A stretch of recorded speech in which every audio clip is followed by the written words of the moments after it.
Hey guys, welcome back to my channel. I'm obviously here to give you the review for the Arsenal Liverpool game, but before I do that, if you could like, comment and subscribe before you watch the rest of this video, I'll be really appreciated. So yeah, please do that, and yeah, let's get on to the game. It was a lot more exciting than I thought it would be, I'll be honest, because if you saw the calendar and you saw this game lined up, especially considering how the games went last year, you would think that this game would be really exciting, but when you watched how Arsenal played this whole season so far, it didn't really feel that way. So leading up to the game, I was a bit, I was nervy, but I was a bit like, I wasn't optimistic that this was going to be a really good game because of all the news about who was going to be out and how the morale of the team was judging on the last few results. But Mikel Arteta said they were going to be flying, and boy did we fly. That first half, it started off a bit slow, 5-10 minutes, bit slow, you know how it is, first half. And then it just kicked into gear when Ben White from centre-back. Actually, you know what, let me start with Ben White. Let me start with the team sheet. Partey at right back, when I saw that at the start of the game, that scared the shit out of me, I'm not gonna lie. Because I was like, Partey against Luis Diaz, and every time Partey's played right back before, he hasn't been good. Plus the fact that he's also been our best midfielder this season, so that doesn't really help the case of putting him at right back. But he was really, really good against Luis Diaz this game. Luis Diaz didn't really have a sniff. He had one chance where he megged him, and then he overran it and ran into Raya. But apart from that, he didn't really do anything this whole game. Ben White at centre back was immense. He did nothing wrong. He didn't put 1 foot wrong. It's like he played. Obviously, he is a centre back originally, but we moved him to right back. But it's like he played like he'd been playing centre back the whole time at Arsenal when he hasn't. But he was amazing. The over the top through ball to Saka for his goal was immense. But we'll get onto that in a minute. On it, left back we had Urian Timber, who was immense as well, amazing against Salah. Salah didn't really have a sniff against him. The only time Salah really got involved in a game like that was when Timber went off, and that's because I'm not sure why he went off. Maybe because he's just injury, cramp, I don't know. But we'll get onto that later on in the video. The midfield, Declan Rice, boy, you see when that boy plays in the 6, bro. You see when he plays in the 6. When he plays in that position, he's unstoppable. He was just sweeping and hoovering up everything. Pause. He was swallowing up everything. Nothing could get past that brother. He was immense. Bro, why am I rinsing this word immense? But he was amazing in that midfield. Mikel Merino was so...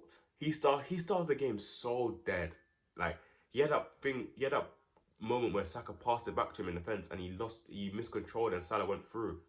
And he missed the whole target. But after that, it's like a switch just flipped in his head and he was all over the place. Picking up the ball, spraying it out. The only thing I could maybe say about that, what I don't like about him, is that it's reluctantness to drive when he has the ball in space.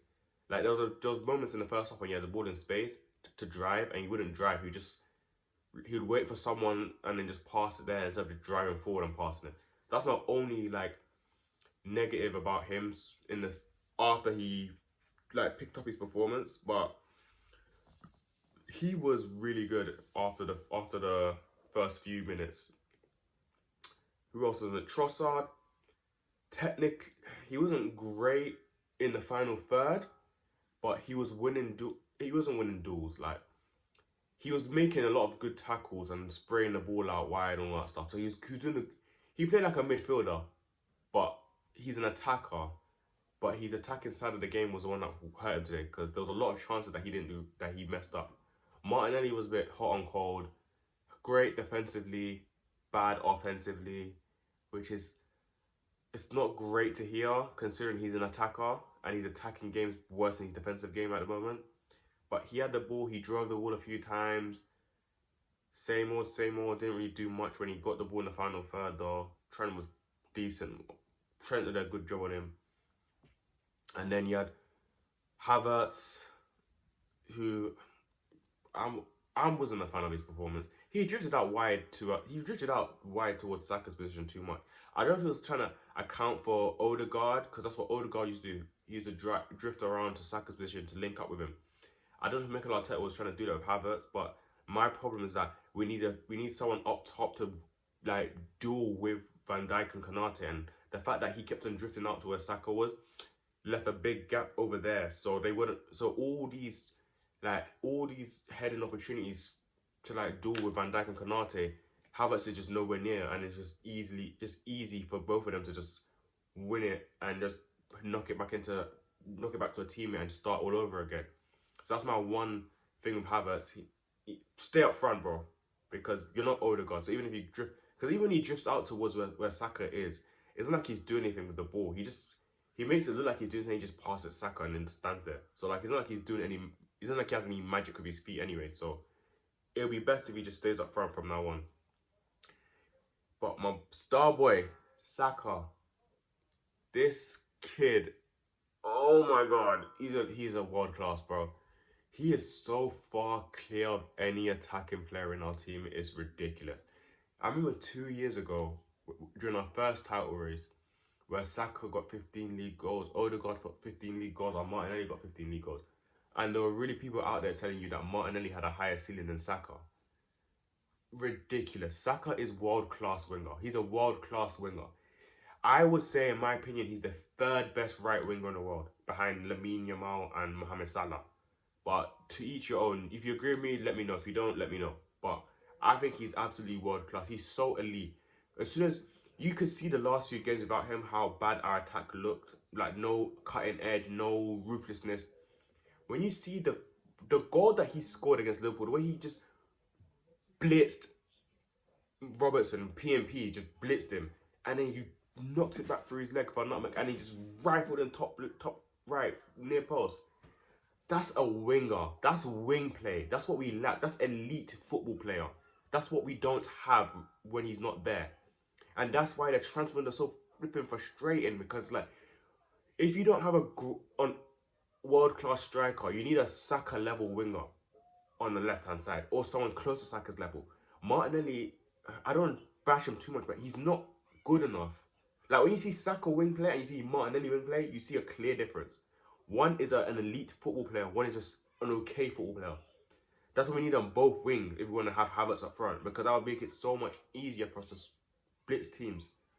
But I digress. Saka, beautiful finish, 1-0 up, feeling great. We're feeling good about ourselves. And then Liverpool grow into the game a little bit, had their few moments, good in possession. Diaz wins a corner. Trent crosses it. Diaz gets in between Martinelli and Havertz, who are actually at fault for that goal, because you can't let someone as small as Diaz get in front of both of you. But that happens. He flicks it onto Van Dijk, who knocks it in 1-1. Now the Emirates gets a bit... the Emirates crowd is nervy, but they're G'ing up the crowd because they know how big a game this is in terms of the title race. So you see how hype, everyone's like, oh, and it's like, come on, boys, come on. So it was really nice to see. And then from then on until the second goal that we scored just before half time, we were all over Liverpool. I was so proud of the boys. It was relentless, attack after attack after attack. Every time Liverpool cleared the ball, Rice, pause, hoovered up all the balls, recycled it. Marino recycled it, and it was just. And then whenever Liverpool tried to do a quick counter attack by launching it over the top to the wings to Salah or Diaz, Partey and Timber just won the ball with ease, and it was just so nice to see. It was good work. And then we got the goal just before half-time, Marino. Just before that, he had a horrible miss, and he did the little shoulder. He did a little shoulder thing. Like, brother, we allow it, man. You kicked the ball with your foot, fam, and you missed, and man trying to do the shoulder thing. Allow it, bro. He made up for it, because after that, Declan Rice played some... I don't want to be that guy. That ball he played for Marino's goal was Kevin De Bruyne-esque. And when I say De Bruyne-esque, I mean... I'm talking about the whippage and the power and the accuracy in that cross was ridiculous. It literally reminds me of KDB. And the way Marino just attacked it and went straight into the goal like a rocket, it felt so good. I was in heaven. I was like, 2-1, half time. We feel good. And then Mikel Arteta, for better or for worse, I don't know. No, not for worse this season, reverted back to old ways. And this is the thing with Arsenal that's really annoying me this season. It's like, okay, you know what it is? It's like Arteta saw that we had the best, sick defensive record second half of last season. He's like, okay, I'm feeling myself. Our defense is so good, we don't even need to attack anymore because we could just defend. And that Man City game must have got him feeling himself as well. Because like, bro, we had 10 men and they had to score in the 96 minutes to win the game, to tie the game with us. So he's doing this thing now. Wherever we get one goal ahead, he just goes full defensive mode and just gives the ball back. And it's like, we're such a good team. Why are we giving the ball to Liverpool? We're not playing 08 Barcelona. We're not playing Man City even this season. We're playing Liverpool, bro. We finished above them the last 2 years. We're supposed to be better than Liverpool. Why do we keep relinquishing the ball and giving them the opportunity to attack and attack and attack? And I feel like because of that, I feel like that's one of the reasons why our players get injured, because they're doing so much work, because they're just doing so much defending, because we just relinquish the ball to other teams. And it's like, we don't need to do that. We're too good of a team to be giving the ball away, to just giving the ball to other teams and just saying, break us down. Because if you're going to do all that breaking down thing, we conceded 10 goals in 9 games. So allow it. Bun that experiment, bro. Bun that experiment. Sorry about that. Bun that experiment. We don't need to do that no more. Just play your game. We're Arsenal Football Club. We finished second in the league twice in the last 2 seasons. We finished 2 points behind Man City for the title. Why are we giving the ball back to other teams and letting them attack us? Just blitz them and then relax. That's all you need to do, bro. But then again, I'm not a manager, so what do I know, huh? But we gave them the ball the whole second half, and then they kept on mounting attack after attack after attack. And then Gabriel gets injured, comes off the pitch. So we have no Gabriel, no Saliba. And then Timber gets injured and has to come up. So you have no Gabriel, no Saliba, no Timber, no Calafiori. So we had to put on, we had Lewis Skelly and Kivior. And then there was that opportunity that led to Salah's goal where Lewis Skelly has to play the ball to Martinelli. Just a simple pass. And he plays it a bit too short. And then Trent gets the ball, just whips it in between. Darwin Nunez, simple run behind the defence. Lays it off to Salah, 2-2. My head's gone at this point. Because I'm like, bro. And honestly, I felt like there was a good chance we would lose the game. Because when I seen the defence we had, think about our first choice defence is supposed to be like this. Timber left back, Saliba, Gabriel, and Ben White. In that Liverpool game, we had Lewis Skelly, Kivior, Ben White, and Partey. That's our back four. That was our back four for that final 10 minutes. So I was shitting myself when I seen that. When I seen Liverpool equalize, I'm like, I have a bad feeling that Liverpool are going to end up winning this game, and it's going to be a really long weekend for me. So they didn't end up winning, and we had a lot of attacks after the game. I mean, not after the game. We had lots of attacks after the goal, and it felt like it was back and forth, and it was end to end. At first, when that Havertz chance came and he lobbed the keeper and Jesus tapped it in, and Anthony Taylor, I think the ref blew the whistle. I was losing my mind. I was about to break everything in my room. I was so pissed off. But when I looked at the replays, even if he didn't call it because he jumped for the ball and won the header, he did elbow Konate. So it's like he would have ruled it out anyway. So now that I think about it, it probably for the best that he didn't do that, because I think that I would have felt even worse than I do now if we saw the replay and it got ruled out anyway. So that was like a turning point in the game.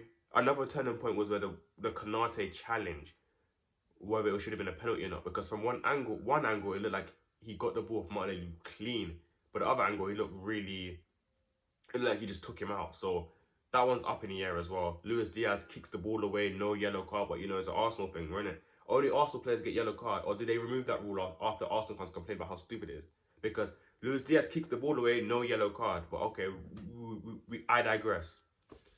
What else is there to talk about? I think, to conclude, more or less, I think we showed that we're clearly a better team than Liverpool.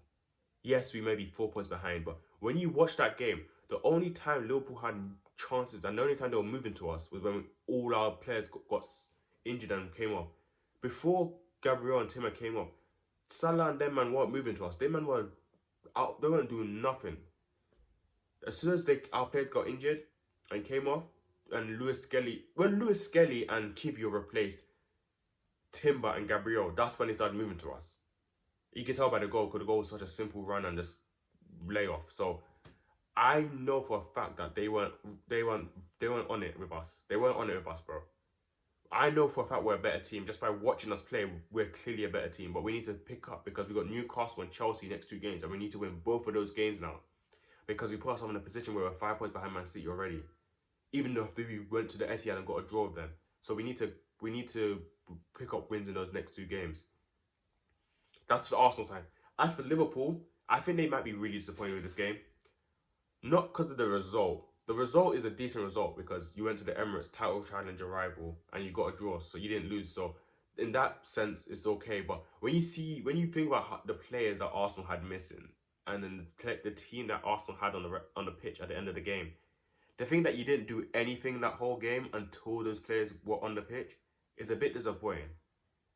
I like Arne Slot and all that stuff, but I feel like if it was Klopp's Liverpool, I'd be more scared. Even though I said I'd rather play a Klopp's Liverpool. But after watching this game, I feel like if it was a Klopp's Liverpool team, I feel like we could have lost that game. Because he would have been more gung-ho about it. Because when you think about our players that we had missing, Saka was 50% fit. He still cooked them. Odegaard, arguably our best player, is not there. Saliba, arguably our best player, is not there. Timber went off injured. Calafiori is injured. Gabriel's injured. That's 6 players. That's 6 good to elite players that were injured or not fit enough to perform at their usual level. And Liverpool barely got a draw. So in my opinion, Man City is clearly the favourite, and I think we're clearly the second favourite. And I'm confident that we're going to finish second. I know that's weird to say, girl. I'm not confident we're going to win the league, but I'm confident we're going to finish second in the league this year.